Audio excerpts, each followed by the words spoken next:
স্বৈরাচারী ও খুনি হাসিনা দেশ থেকে পলায়নের মাধ্যমে এক নতুন বাংলাদেশের সূচনা ঘটেছে। যে অভ্যুত্থানে সরকারি, আধা সরকারি, বেসরকারি স্কুল, কলেজ, মাদ্রাসার 2000-এর অধিক শিক্ষার্থীদের প্রাণ দিয়েছে এবং সেই সাথে প্রাণ দিয়েছে অসংখ্য শ্রমিক ও ছাত্র জনতার। অঙ্গহানি হয়েছে 1.5 লক্ষেরও বেশি মানুষের।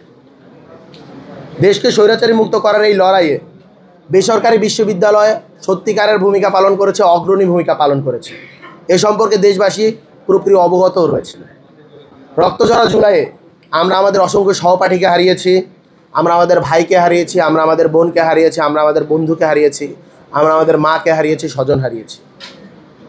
এবং এই যে আত্মদান, এই আত্মদান আমাদেরকে প্রতিজ্ঞাবদ্ধ করেছে দেশ ও সার্বভৌমত্বের প্রতি আপোষহীন ভূমিকা পালন করতে।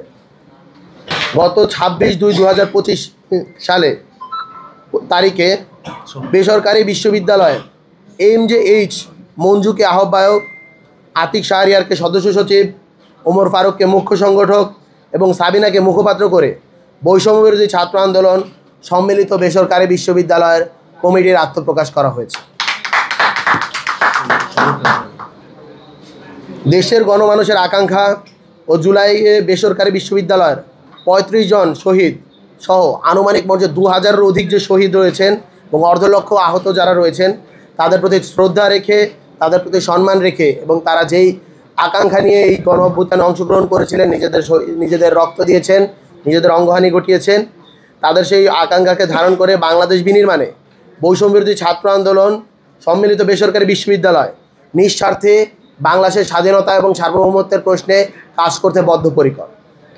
বৈষম্যবিরোধী ছাত্র আন্দোলন সম্মিলিত বেসরকারি বিশ্ববিদ্যালয় 18 জুলাই সকাল 11:30 নর্দার্ন ইউনিভার্সিটির শহীদ আসিফকে আমাদের প্রথম শহীদ এবং সাউথ ইস্ট ইউনিভার্সিটির সর্বোচ্চ শহীদের ইউনিভার্সিটি হিসেবে স্বীকৃতি দিচ্ছে।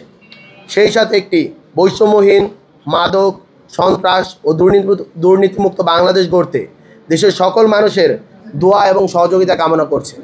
আমরা আশা করব বাংলাদেশের প্রত্যেকটি মানুষ সম্মিলিত বেসরকারি বিশ্ববিদ্যালয়ে যারা নির্বাচিত রয়েছেন তাদের পাশে থাকবেন এবং তারা যাতে একটি রাজনৈতিক গোষ্ঠী আকারে গোটা বাংলাদেশে হাজির হতে পারে এবং সেটি যাতে বাংলাদেশের মেইন স্ট্রিম পলিটিক্সে অন্তর্ভুক্ত হতে পারে, তার জন্য আপনাদের সকলের সহযোগিতা কামনা করে আজকের এই প্রেস রিলিজটি শেষ করছি।